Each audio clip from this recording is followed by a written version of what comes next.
Ah, bienvenue, chers amis motocyclistes. On est donc content que la belle température soit de retour. On peut enfin rouler nos motos. Restez prudents, c'est pas encore déblayé, balayé partout.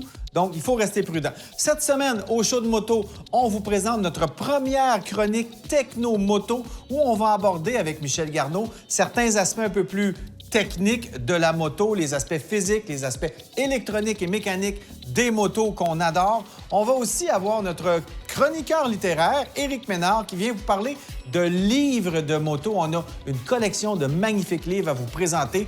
Peut-être des bonnes idées cadeaux pour vos amis motocyclistes ou pour vous-même. Mais on commence tout de suite en action avec Cindy Martin qui est allée faire un tour pour rencontrer l'équipe motocross KTM. Ça bouge. Cette semaine, au Show de moto, on est à Deschambault pour les nationaux de motocross. L'adrénaline puis des moteurs, il va y en avoir. C'est parti!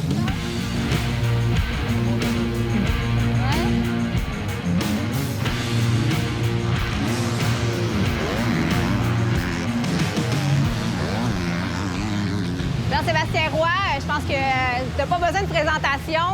Toi, tu t'es impliqué beaucoup chez KTM, on le sait. Qu'est-ce que tu fais ici? Je suis avec KTM depuis 10 ans maintenant. Là, cette année, je supervise beaucoup ce qui est Canada, les courses canadiennes au complet pour la brand, pour KTM Husky Gas. Puis, on a beaucoup de coureurs qui sont supportés par nous indirectement via des concessionnaires de l'Ouest canadien. Je me promène un peu, je m'assure que tout le monde est correct, je fais un peu de social, je fais un peu de bon petit beau aujourd'hui, j'aide avec ça. Là, on vient de voir des qualifs. Écoute, c'est des millisecondes là, de différence entre les positions. Peux-tu m'expliquer un peu comment ça fonctionne? Bien, absolument. Surtout là, en ce moment, il y a une demi-seconde de différence entre les 4 premiers. Puis c'est des qualifications un peu comme qu'on voit dans la Formule 1. C'est pour vraiment la grille de départ, pour la position de départ. Comparativement en course automobile, en motocross, les 40 coureurs partent un à côté de l'autre, coude à coude. Puis il y a toujours des positions sur la grille de départ qui est mieux que d'autres. Puis tu veux avoir le premier choix pour choisir la meilleure des grilles, des gates. Des fois, il y a une roche, des fois, il y a un trou. Tu veux choisir celle de la côté. Tu veux vraiment analyser le terrain avant de faire ton choix. Fait que tu veux avoir le meilleur choix, le meilleur pic en qualification pour, premièrement, arriver bien confiant sur la gate pour la moto, puis le premier. Puis si tu as gagné les qualifications, c'est toi qui as le premier choix. C'est fini dixième, tu as le 10e choix. Fait que des fois, tu veux vraiment avoir le premier choix, mais des fois, 3 ou 4e autre choix sur le gate. C'est bien, tu peux voir les meilleurs ce qui se place, tu peux aller te mettre à l'intérieur ou à l'extérieur. Fait que c'est quand même un peu technique.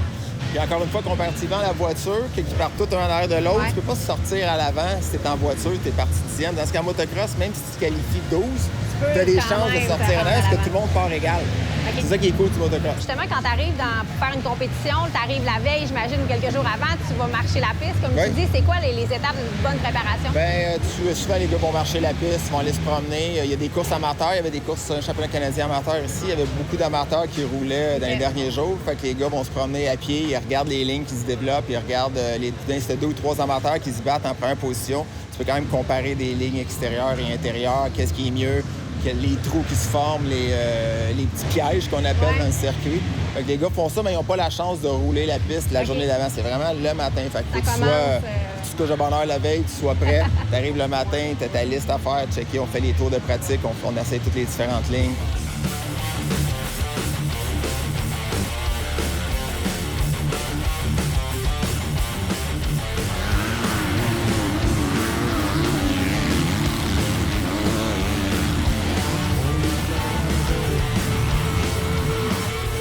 Salut Mathieu. Bonjour. Merci d'être là. Merci de nous jaser. Toi, tu es le team manager ici chez KTM. Puis qu'est-ce que ça fait, ça, un team manager?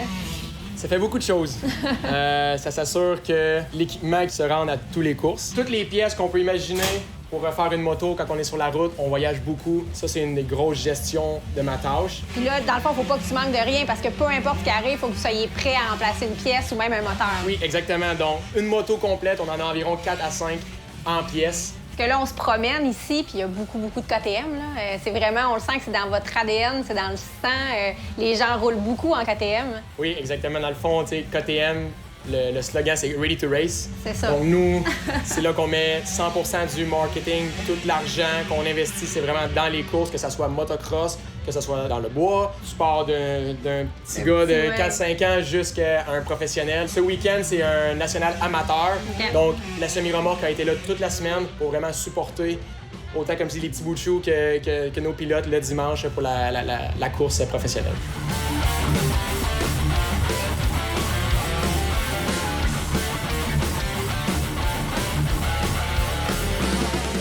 quoi les meilleurs conseils que tu peux donner à quelqu'un qui débute là-dedans, qui veut se rendre dans les compétitions? Bien, je crois que c'est vraiment la formation. Puis, il y a beaucoup de sites comme ici à Deschambault, ils ont un programme durant la semaine que tu peux envoyer ton enfant avec sa propre moto ou même peut louer une moto. Okay. Il y a quelques professeurs privés de moto. Puis à ça, avec la jeune génération, ils vont sur YouTube, ils regardent un peu les techniques. Déjà là, ça aide, mais équipement, bonne moto, équipement, puis un bon terrain sécuritaire, là, c'est la base. C'est la base. Mais sinon, écoute, comme d'autres sports, là, tu formes ça à très jeune. Ça commence jeune, puis des fois, il y a des parents qui disent hey, il est bien trop jeune pour commencer, mais non. C'est quoi l'âge idéal, mettons? 5-6 ans. 5-6 ans? 5-6 ans.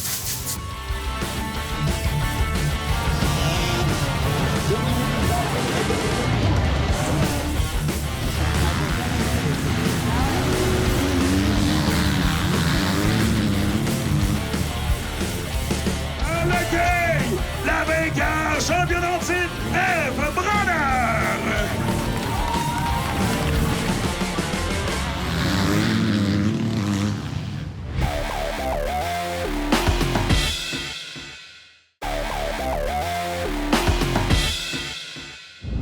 Maintenant, on reçoit Marc Chartrand, un autre chum de moto qu'on a croisé plein de fois au Salon de la moto et dans l'émission aussi. Et dans le bois également. T'es tout le temps partout, mais t'es un gars qui est passionné de moto-aventure, de double usage. Mais là, toi, t'es arrivé avec la TQT, la Trans-Québec Trail. Bon, pour les gens qui pensent là, que c'est peut-être pour des gens qui ont des championnats de motocross en arrière de la cravate, c'est pas ça, la TQT.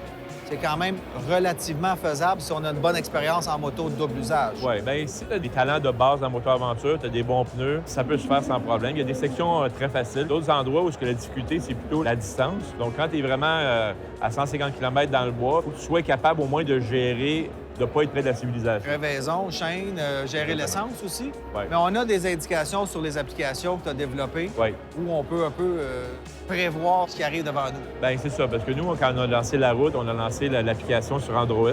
Ça te permet de suivre le tracé, trouver la prochaine station d'essence, trouver le prochain hébergement, des choses comme ça. OK. Et justement, ici au salon en ce moment, on va aussi annoncer la version Apple que les gens attendaient depuis longtemps. Oui, comme moi. Oui, donc je me dis que si j'avais eu une pièce à chaque fois que quelqu'un me demandait quand la version Apple sortirait, je serais bien mieux habillé que ça. Ben non, t'es bien habillé. Ça te prendrait juste un T-shirt du show de moto. Exactement. Puis là, bon, on a déjà parlé de la Trans-Québec Trail, la TQT. On va parler de la TOT, la Trans-Ontario Trail. Oui. Donc, évidemment, c'est en Ontario, mais ça, t'as connecté avec des gens qui font un peu comme toi là-bas. Oui, bien en fait, le modèle d'affaires qu'on a pour la Trans-Québec Trail sur une OBNL, c'est basé sur le volontariat. Et nous, on cherchait des gens en Ontario, puis peut-être pour d'autres provinces, qui sont prêts à accepter le même modèle de volontariat pour bâtir une route. Donc, d'autres passionnés comme toi. Oui, exactement. Ce qui est le fun, c'est que dans ce 4000 km-là, il va y avoir 3 connexions avec le Québec. OK. Donc tu peux aller vers l'Abitibi, peut-être? L'Abitibi, puis l'Outaouais à 2 places. D'accord. Donc, près de Gatineau, un peu plus haut, dans l'ouest du Québec, puis aussi dans le bout du Témiscamingue. C'est ça qui est le fun avec la moto-aventure, c'est que c'est une belle façon de découvrir le Québec, par un peu l'arrière-pays. Il y a des places qu'on va pas se dire, hey, on va monter en auto jusqu'à Bay James. Mais en moto, des fois, on est porté plus à le faire parce que c'est l'aventure. C'est un peu la définition de la moto-aventure, d'aller voir des endroits qu'on ferait peut-être pas en voiture.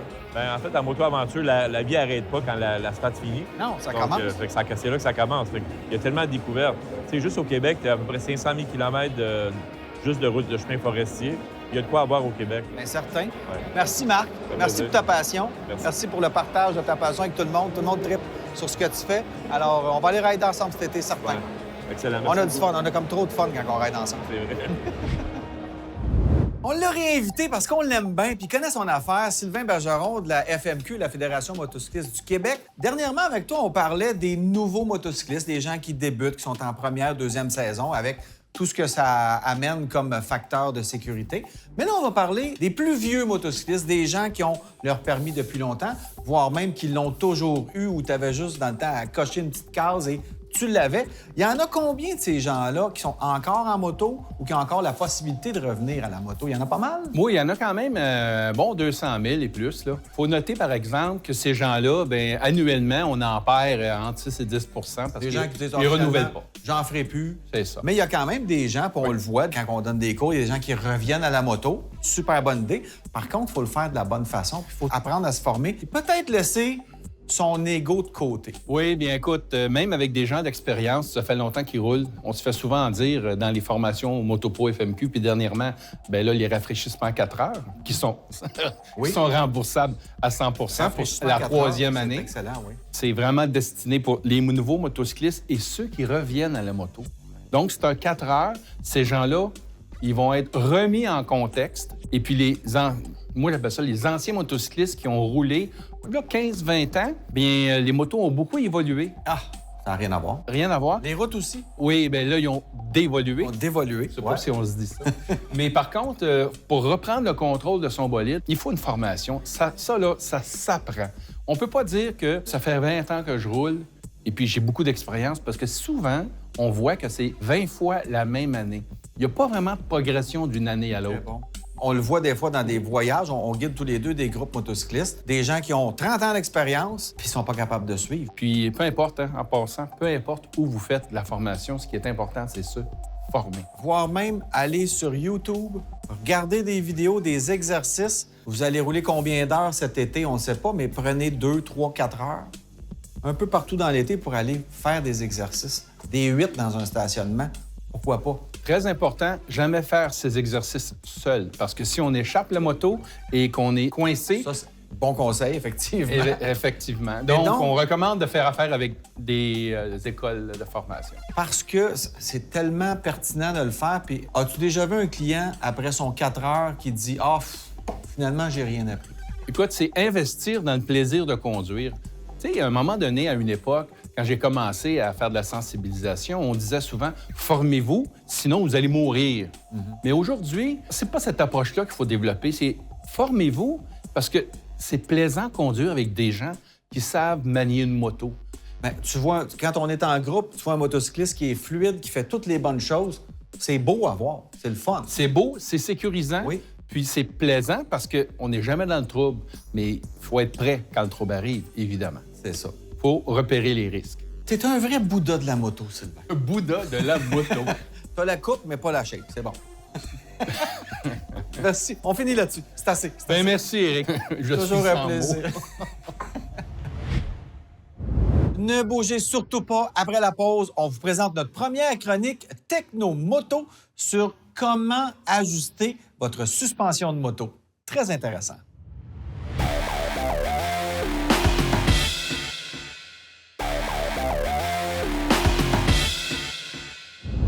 Vous le savez, le show de moto, c'est de l'information sur les voyages à moto, les nouveaux modèles de moto, mais on ajoute cette année un nouveau segment, le segment mécanique, je dirais vulgarisation mécanique avec Michel Garneau, un vulgarisateur mécanique, scientifique, je dirais que... Vulgarisateur hors pair. Vulgarisateur hors pair, Oui, parfait. c'est ça. Vous l'avez vu dans Motojournal, il écrit un peu partout. Ça me tentait de parler avec toi de certains aspects qu'on veut démystifier. Des fois, les gens ne savent pas. Comme par exemple, aujourd'hui, on va parler des suspensions. Les gens achètent ça. Souvent, ils ne touchent absolument pas à la suspension. Ça va comme ça, mais il y a tellement de choses qu'on peut faire. Donc, qu'est-ce qu'il faudrait regarder pour les gens qui veulent un petit cours de base 101 sur les suspensions de moto? Les suspensions, c'est le nerf de la guerre. Il C'est le faut nerf de la comprendre qu'une moto, la surface de contact entre les pneus et l'asphalte, c'est à peu près la grosseur d'un téléphone cellulaire. C'est pas gros, effectivement. Donc, c'est pas un véhicule qui est auto-stabilisé. On n'a pas 4 points de contact comme un automobile. Donc, c'est important de préserver en tout temps et autant que possible le contact avec le bitume ou bien avec la gravelle ou quoi que ce soit. Donc, c'est certain qu'une suspension va nous permettre de faire ça. Donc, on va jouer dans les ressorts. Qu'est-ce qu'on fait? Un ressort amortisseur, c'est une combinaison. Chacun a son rôle. Il faut comprendre que la raison première d'une suspension, c'est d'assurer que les roues restent en contact avec le sol. Oui. Ça, c'est la raison première. Ça aide au freinage, à l'accélération. Exactement. Parce qu'il n'y a rien qui se passe quand les roues sont dans les airs. Exactement. On n'a aucune maîtrise du véhicule. Là, we're along for the ride. Là, là on ne sait pas ce qu'on va aboutir. C'est ça. Puis la première chose, c'est les ressorts qui maintiennent le poids de la moto. Les gens ont tendance à penser des fois que c'est l'amortisseur qui fait le travail. Non, à la base, c'est le ressort qui maintient la moto. Okay? Quand on s'assoit, on voit que la moto s'affaisse un peu. C'est le ressort qui fait ça. Il y a moyen d'ajuster selon notre poids, par exemple, avec la précontrainte ou la précharge. C'est ça, parce qu'il y a des motos, plus on monte en qualité. On va voir certains ajustements sur les suspensions. Exactement. On ne sait pas toujours quoi faire avec ça. Bon, bien, au niveau de la précharge, c'est certain qu'il faut maintenir un certain sag qu'on appelle dans la suspension. Donc, généralement, on recommande d'utiliser à peu près 30 de la course avec le poids statique du pilote. Si on ajoute, entre autres, des sacoches puis des coffres, plein d'affaires comme ça, pour ajuster, il faut augmenter la précharge. Ça, ce que ça fait, c'est que ça applique une charge au ressort. Donc, le ressort, avant de compresser, ça va prendre une charge supplémentaire pour qu'il entre en jeu. D'où le terme précharge et qu'on vient précharger notre suspension. Ça peut arriver dans un certain cas. Supposons qu'on roule toujours à 2 ou quelque chose de même. Là, c'est carrément le taux du ressort qui ne sera pas suffisant. Alors, à ce moment-là, il faut s'adapter selon nos besoins. Il faut comprendre que les motos sont faites pour l'utilisateur moyen. Donc, tu as une plage d'utilisation. Même chose avec les amortisseurs. La job de l'amortisseur, c'est de contrôler le mouvement du ressort. Prends un ressort, enlève ta main rapidement, là, ça va revoler. Il remonte, bon. oui. Donc, dans le fond, une moto qui a des ressorts, mais pas d'amortisseur, ça va être un oscillateur. Donc, ça va se promener. Là, puis comme on voit... Ça va être très dynamique à conduire, mais on s'entend. Bon, c'est ça. Comme on voit des fois des gros véhicules, des grosses pelles mécaniques qui se promènent un peu comme ça sur les trous parce qu'ils n'ont pas de suspension. C'est le pneu, la suspension. Exactement. Le pneu agit comme un amortisseur à l'air, dans le fond, mais il n'y a aucun amortissement. Donc, il pogne une bosse, puis tout d'un coup, ça se met à valser comme ça. Donc, ce qu'on veut, nous autres, c'est d'avoir un peu le juste milieu entre le ressort qui va nous propulser dans les airs et l'amortisseur qui va nous maintenir plus en contrôle de la moto. Il faut trouver le bon ajustement pour son poids, son style de conduite aussi. Absolument, absolument. Les conditions de la route, de la chaussée, puis tout ça. Il faut comprendre, dans un amortisseur, tu as 2 courses. Tu as la course de compression, tu as la course de rebond ou de détente. Bon, on a relativement peu d'amortissement de compression parce qu'on veut que la roue puisse suivre la chaussée. Oui. Bon. Mais du côté du rebond, c'est certain qu'on ne veut pas que ça revole, comme un spring, comme les affaires de pogo que les jeunes utilisaient. On le sent des fois avec une vieille moto, les suspensions sont finies, ça se promène un peu tout croche. Exactement. On le voit en virage, on le voit tout droit. C'est ça met une oscillation dans les virages. Oui. Bon. Alors, il faut contrôler le rebond, le retour de l'amortisseur. C'est ce que le circuit de rebond fait. Donc, sur les motos, généralement, ça va dépendre. Il y a certaines motos qui n'ont qu'un ajustement. Il y en a d'autres, on peut ajuster le rebond. Ça, c'est souvent au pied de l'amortisseur. Tu as une vis, OK, puis on peut Mais comment on fait pour savoir qu'est-ce que ça nous prend? Bien, dans le fond, une chose qui est facile à faire, c'est que tu prends, entre autres, la moto. Si c'est le derrière de la moto, tu pèses dessus, OK? Puis là, tu la relâches. Si elle revient puis qu'elle rebondit comme ça, c'est parce que tu n'as pas assez de rebond. Donc, il faut le refermir. Fait que c'est vraiment d'essayer d'isoler. Il faut être patient, puis prenons-le comme un projet, si on veut. Moi, je peux vous dire que je passe beaucoup de temps, justement, avec mes motos, mes motoneiges et tout ça. Puis ça me permet de profiter davantage de la conduite de mon véhicule. Oui, sans parler d'être plus sécuritaire. Tu as plus de plaisir, tu as plus de contrôle, donc tu as plus de confiance et tu as plus de plaisir. Exactement. Parce que c'est pas juste le confort, la suspension, c'est le contrôle d'abord et avant tout. Ben oui, c'est ça. Puis le meilleur exemple, moi, je dis, c'est regarde une automobile de Formule 1. Le confort, c'est le dernier des soucis. Oui, ça a l'air. Eux autres, ils veulent garder les roues à terre. Pourquoi? Parce que ça fait un temps de piste plus rapide. Alors, à la base, il ne faut pas oublier que c'est de maintenir les roues au sol qui est la chose la plus importante. Parfait. Bon départ, Michel. J'aime ça. Puis allez voir votre manuel. Rappelez-vous, la suspension, c'est hyper important sur votre moto. Et toi, on se revoit très bientôt avec quoi? Les ABS? C'est toi qui décides. C'est moi qui décide. Ah, j'aime ça de même. Merci, Michel. Salut.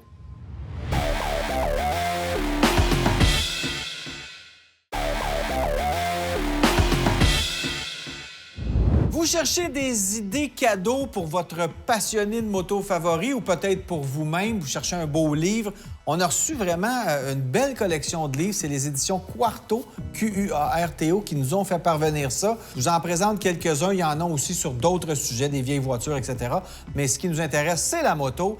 Donc, BMW, 100 ans de moto, c'est en anglais, donc il faut quand même comprendre l'anglais. Mais même là, il y a plein de belles photos et c'est vraiment exhaustif comme recherche. On part des tout débuts avec les premières ères, après ça, la conquête du Paris-Dakar, l'invention de la fameuse GS chez BMW, ensuite les séries R, les séries K, etc., jusqu'au R18 ou R90 de nos jours. Donc, c'est vraiment complet avec plein de belles photos. C'est super intéressant. intéressant à lire. Maintenant, pour les amoureux d'une autre marque, mais du côté italien, cette fois, les Ducati, moto mythique là aussi. Encore une fois, on a fait un travail vraiment de recherche de longue haleine. Ça part de la petite ville de Borgo Panigale en Italie et les premiers moteurs, les premiers balbutiements de Ducati, qui est un tout petit fabricant, jusqu'à aujourd'hui où maintenant, c'est vraiment une marque établie, non plus confidentielle comme on avait pendant plusieurs années. Donc, on a toute l'histoire de Ducati avec plein de belles photos, plein de belles informations sur la compagnie, sur le moteur, sur le design. C'est vraiment intéressant. Maintenant, vous avez tous déjà entendu parler de la Distinguished Gentleman's Ride. On l'a fait l'année passée au show de moto. C'est une randonnée où on va prendre des motos vintage et on va s'habiller un peu rétro, un peu gentleman distingué et on fait une randonnée. Ça se passe dans plusieurs villes dans le monde. C'est pour ramasser des fonds pour la recherche sur le cancer de la prostate et les maladies mentales chez l'homme. Donc, vraiment une belle cause qui est devenue mondiale. Et on a sorti un magnifique livre avec plein de photos. Il y a plein de belles histoires sur des gens qui ont été guéris grâce à ces fonds-là. Donc, vraiment un beau livre qu'on laisse sur le bord de la table à café. C'est parfait. Maintenant, si vous êtes un tripeux de moto, de course, eh bien, on peut pas ne pas connaître le fameux Valentino Rossi, l'Italien qui a gagné 9 championnats. C'est une légende. C'est un des pilotes les plus titrés en course de moto. Il a commencé ça à 14 ans. Il a terminé sa carrière à 42 ans. Donc, une légende vivante. Et on a toute sa vie là-dedans, avec ses grandes victoires, ses moments aussi où il était un peu moins bon, un peu moins à rouler en avant. Donc, qu'est-ce qu'il a dû affronter? C'est vraiment un livre magnifique. C'est quelqu'un qui a donné de grandes émotions aux amateurs de course. C'était un magnifique pilote à voir aller. Même si vous n'êtes pas un grand amateur, mais que vous êtes curieux, vous allez avoir beaucoup d'informations sur ce fameux pilote-là. Donc, c'est vraiment de très beaux livres à offrir en cadeau. Des fois, vous ne savez pas quoi offrir. Donc, un beau cadeau pour un motocycliste. C'est disponible aux éditions Quarto. On va mettre le lien web à la fin de l'émission. Voilà. C'est ici que nos chemins se séparent cette semaine, mais on a encore des munitions en stock pour vous gâter pour encore 10-11 semaines. On a, par exemple, la semaine prochaine, 2 essais. La BMW K1600 GTL, une reine de sa catégorie dans le tourisme de luxe, et aussi la nouvelle Yamaha MT-10 SP, une moto que j'ai adorée, qui a du pep. Et on va aussi vous parler du Salon de la moto de Montréal, où on a fait quelques rencontres intéressantes. Soyez prudents sur les routes. On se revoit la semaine prochaine. Salut!